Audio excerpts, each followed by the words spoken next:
یہ واقعہ مشہور بھی ہے نا کہ وہ شوہر و بیوی ایک دفعہ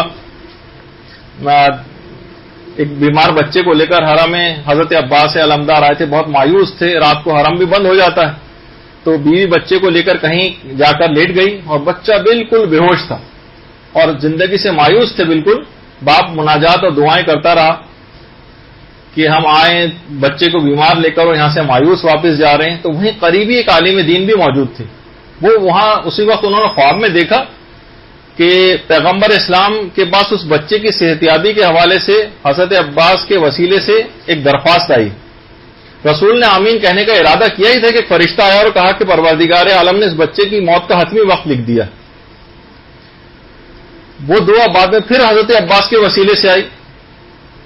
تو اب باب الحوائج حضرت عباس یعنی وہ جو باب ہے وہ وہاں سے مایوس واپس جا رہا تھا. تو انہوں نے خواب میں عالم دین نے دیکھا کہ پیغمبر اسلام کے پاس حضرت عباس کی طرف سے پھر درخواست آئی کہ یا تو اس بچے کو صحتیابی عطا کر دیں ورنہ باب الحوائج کا لقب مجھ سے واپس لے لیجیے.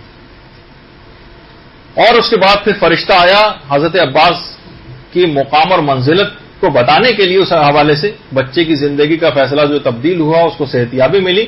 ان عالم دین اٹھ کے اس کے باپ کے پاس آئے، سارے واقعہ سنایا. باپ اور وہ عالم دین بھاگے اپنی جو ہے وہ شخص اپنی بیوی کے پاس گیا، دیکھا کہ اس کی بیوی بہت خوش بیٹھی ہوئی ہے، بچہ زمین پر بیٹھ کے کھیل رہا ہے جو اس سے پہلے بے ہوش ہوا تھا اور مکمل صحتیاب ہو چکا تھا.